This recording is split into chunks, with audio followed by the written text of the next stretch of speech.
ejercicio de la última clase de artrología, que básicamente era de miembro inferior, pero solamente para clasificarla, clasificar el tipo de articulaciones, subclasificarlo y darle algunos ligamentos. Bueno, aquí claramente se está viendo la articulación coxofemoral, ¿cierto? Que era la primera que íbamos a analizar del miembro inferior. La articulación coxofemoral es una articulación sinovial, que es de tipo esferoidea, por lo tanto los tipos de movimientos que los maneja bien, incluso el de circunducción. Tiene una cantidad de ligamentos importante involucrado. Mantenemos una cápsula articular, pero en la cápsula articular ligamentos de refuerzo, y estos ligamentos van a depender de dónde se originen en el coxal. Entonces, si nosotros tenemos ligamentos que provengan del coxal pero de la porción ilíaca, se denominarán iliofemorales. Y si analizamos ligamentos que van por inferior desde la porción púbica, se denominarán pubofemorales. Y por posterior, isquiofemoral. Los límites entre uno y otro son complejos de analizar, no es tan fácil de poder visualizarlos, de poder disecarlos, pero básicamente se observan por la dirección de la fibra y de dónde provienen. Además, mantienen un ligamento que aquí no se ve, pero usted lo conoce bien, que es el ligamento de la cabeza del fémur, un ligamento redondo de la cabeza del fémur. Es un ligamento que se denomina intracapsular, pero también es intrasinovial. Nosotros habíamos, no sé si lo dijimos con respecto a las otras articulaciones, pero hay una importancia en relación a cuando los ligamentos son intracapsulares e intrasinoviales o extrasinoviales. Es decir, que un ligamento puede estar dentro de la cápsula, pasar por dentro de la cápsula, pero ser extrasinovial. Por ejemplo, los ligamentos cruzados de la rodilla, que lo vamos a ver. Pero así también hay ligamentos que se denominan intrasinoviales. Y ser intra o extrasinovial es importante porque los ligamentos que claramente son intrasinoviales están nutridos por esa membrana.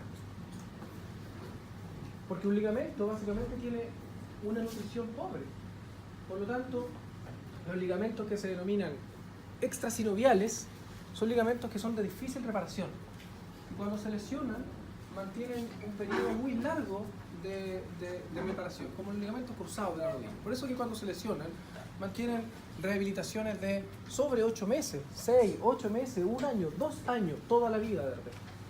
Y así todo nunca cicatriza como corresponde y siempre hay un límite funcional, es decir, hay una impotencia funcional después del ligamento.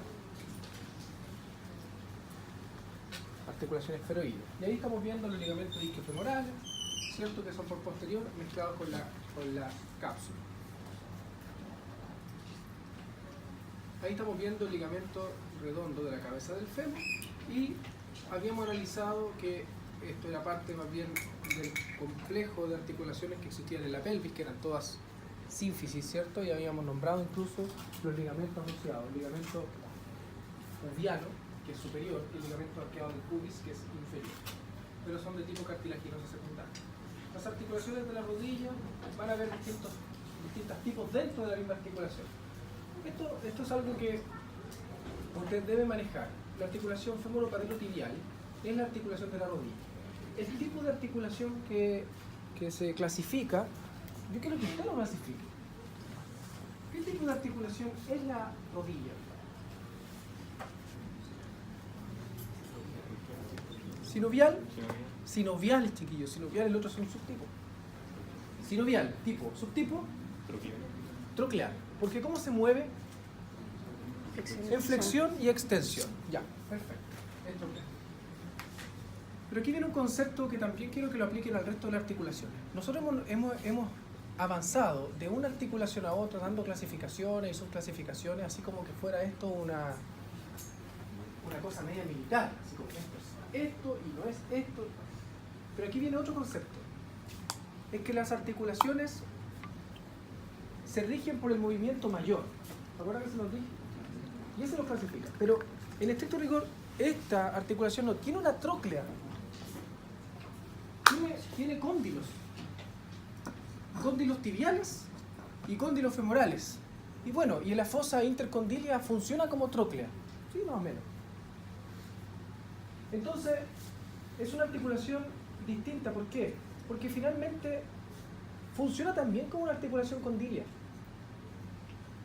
Puede hacer algo de aducción y algo de abducción. Porque si usted se fija el muslo, por ejemplo, sentado, deja el miembro inferior colgando y se fija el muslo, usted puede hacer movimientos laterales de rodilla, pequeñas rotaciones, medial y lateral. Es decir, esto no es una tróclea exacta, no es como la flexión y extensión que hacen los dedos. Por lo tanto, esta es una articulación sinovial, troclear con características de articulación bicondilia. ¿Se observa la diferencia? ¿Te lo alcanza a notar? Es decir, que las articulaciones se clasifican de una manera, pero tienen características de otra. Puede ser. Por eso es que esta articulación funciona como una tróclea. Bueno, cuando usted ve el contingente de componentes, claro que es una tróclea al final. Pero como no es una tróclea exacta, el cuerpo hace lo siguiente. Dice, bueno, ¿cómo transformo un conjunto, un manojo de cóndilos en una situación de tróclea? Donde la tróclea es fija, ¿cierto? Le coloco un intermediario. Le coloco alguna estructura, en este caso cartilaginosa, que vaya a mediar entre cóndilo y platillo tibial de tal forma de que sea una articulación estable. Y esos son los meniscos. Es decir, que los meniscos, en este caso el medial, que es una forma de media luna, y el lateral, que es casi una semicircunferencia, se colocan entre esta articulación solamente para complementar la falta de forma para darle estabilidad a la articulación. Porque si colocáramos cóndilo contra cóndilo tibial y cóndilo femoral, el cóndilo tibial es un platillo, y contra un cóndilo femoral, que es una estructura esférica, esto se repararía, ¿cierto? Y esto se usaría fácilmente, más con el peso. Por lo tanto, los meniscos no son lo mismo que los discos. Mantienen una estructura que se denomina ligamentos cruzados, que dijimos que son intracapsulares extrasinoviales, ligamento cruzado anterior y posterior. Ligamentos transversos de la rodilla, que son ligamentos que están pasando entre uno y otro menisco. Ligamentos colaterales fibulares y tibiales, y estos son importantes porque los ligamentos fibulares, colaterales fibulares, están desconectados de los meniscos. Pero el ligamento, por ejemplo, tibial, colateral, está conectado al menisco medial. O sea, pasa, se inserta en el menisco y sigue.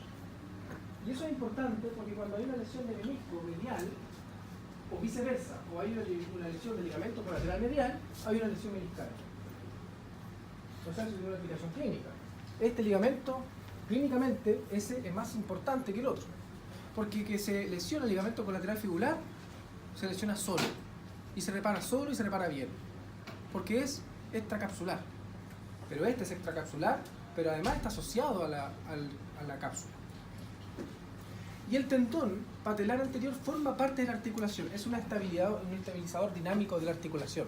El tendón patelar es la terminación finalmente del cuádriceps. Porque el cuádriceps va a tener un tendón y finalmente la patela interpuesta, porque el hueso es amovible, y finalmente un ligamento patelar que se va a insertar en la tuberosidad de la tibia. Aquí estamos viendo el ligamento patelar. Es un estabilizador, claramente, para que las estructuras articulares no se nos vengan hacia el anterior. Aquí estamos viendo los ligamentos meniscopatelares. Los meniscopatelares son mediales y laterales. Son ligamentos que se asocian a los meniscos medial y lateral y a la patela. Ahí estamos viendo, por ejemplo, un conjunto de ligamentos que se denomina ligamentos coronarios. Hay un contingente muy grande de ligamentos asociados a la rodilla. Nosotros rodilla lo vemos como una articulación independiente en una clase de morfología 2. ¿Ya? O sea, ¿qué es lo que nosotros queremos acá? Que usted clasifique, se sepa algunas estructuras como las aletas patelares, por ejemplo, de dónde hasta dónde van, cuáles son los ligamentos cruzados, ligamento menisco-femoral, para que lo analicen y lo estudien. ¿Ya? Ahí, por ejemplo, estamos viendo los ligamentos cruzados. Ahí estamos viendo la fosa. ¿Se acuerdan de esa fosita cómo se denominaba? La fosa retro-intercondilia. ¿Y aloja a quién? Al ligamento cruzado posterior. Mira acá.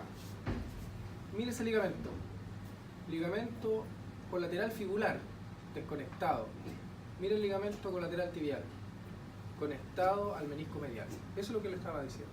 ¿Ya? Eso tiene importancia entonces clínica. Esta es una visión anterior de los ligamentos cruzados de la rodilla.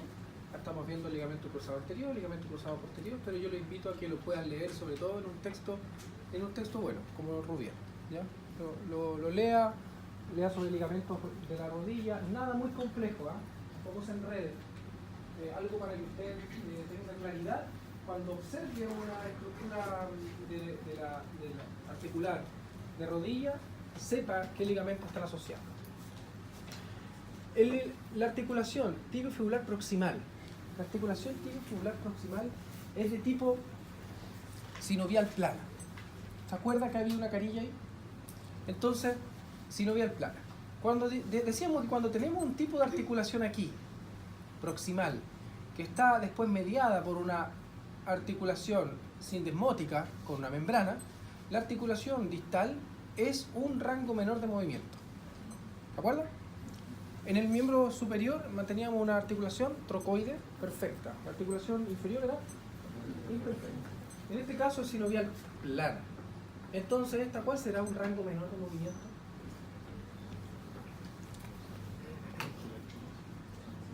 Sindesmosis. Una articulación mediada a distancia por ligamento. Por lo tanto, aquí no hay unas carillas. Aquí hay carillas, acá no. Esto es una sindesmosis. Articulación tibiofibular distal. Y la articulación tibiofibular a secas, una sindesmosis, mediada por una membrana. La articulación talar. Aquí hablamos de articulación subtalar, la que se ubica entre el talo y el calcáneo. Porque la articulación del tobillo, ¿qué tipo de articulación es? ¿Qué tipo de articulación es? Sinovial. Entre el malleolo medial, el malleolo lateral, la superficie articular de la tibia y la tróclea del talo, ¿qué tipo de articulación mantendrá? Troclear. Obvio, ¿no? Troclear. Por lo tanto, esto es sencillo. Pero mire, la articulación subtalar. La articulación subtalar es una articulación que se da en el centro del pie, entre el talo y el calcáneo. Y yo les dije cuando hablamos de calcáneo por separado de talo, que mantenían unas carillas articulares, unas posteromediales, ¿cierto? Y unas anterolaterales, que eran básicamente para tener doble contacto, donde quedaba un surco para el paso de tendones. Doble contacto, pero son carillas articulares. Esa articulación, si usted la piensa, es de tipo sinovial, plana. Porque son carillas. Pero cuando nosotros observamos la estructura completa y la analizamos desde lateral, vemos que las estructuras que componen ese tipo de articulaciones sinoviales planas son igual que una cabeza. Y potencialmente, si nosotros hiciéramos un movimiento entre el talo y el calcáneo, podríamos hacer que éstas rotaran. Y rotan. Y por tanto es una trocoide. ¿Entienden? Trocoide. Pero es una trocoide que es imperfecta, porque no es un anillo completo, y es no funcional. Trocoide imperfecta, no funcional. Pero aquí también se acepta que usted le diga que es sinovial plana. Yo creo que la articulación subtalar es una articulación que depende de dónde se la enseñe, de quién se la enseñe o de dónde lo lea. Pero usted lo que sabe es que es una articulación sinovial plana, la entiendo, pero también entiendo que el conjunto, el conglomerado de esa articulación es una cabeza y pudiese rotar. De hecho, en poblaciones antiguas sí rotaba. Y el talón sí podía movilizarse de manera lateral y medial, desconectado del pie. Y eso se ha visto en poblaciones antiguas pescadoras, por ejemplo, que transitaban en arena o en rocas, y entonces para poder obtener un mejor agarre, el talón estaba no desconectado, sino que tenía pequeños rangos de movimiento mayores que los que mantenemos ahora. Pero después apareció un aparato ligamentoso que hizo que esta articulación involucionara finalmente hacia una articulación sinovial plana, funcional. Y por lo tanto eso no se mueve. La articulación de Chopard, articulación transversa del tarso. Esta articulación se divide en dos subarticulaciones. Una articulación medial, que es una articulación de tipo esferoidea, porque es una cabeza contra una fosa. Pero no se mueve como tal, pero tiene más movimiento que una plana. De todas maneras, es una articulación plana, sinovial plana. Y la articulación lateral, que es una articulación en silla de montar, ocelar. Ya, la articulación lateral. Y esa articulación entre el calcáneo y este huesito, ¿cómo se llama? Cuboides. ¿Cómo se llama la articulación? Es el ejercicio en laboratorio. Calcáneo cuboidea. La articulación calcáneo cuboidea. Y la articulación talonavicular, sinovial plana. Las articulaciones intertarsianas son articulaciones sinoviales planas, igual como en el carpo. Las que se denominan tarsometatarsianas son articulaciones sinoviales planas. Las articulaciones intertarsianas son sinoviales planas, esas. Y las articulaciones metacarpofalángicas son articulaciones de tipo condilias o elipsoideas, tienen cóndilos. Y las articulaciones interfalángicas, trocleares, no confundes, trocleares. Entonces, aquí, chiquillos, lo más importante es que usted maneje los tipos de articulación y haga el ejercicio de clasificar las articulaciones. Porque si nosotros viéramos más características de cada una de las articulaciones, usted quedaría totalmente desfasado y enredado. Esto es lo que estábamos hablando. Pero ahora vamos a lo que nos convoca el día de hoy.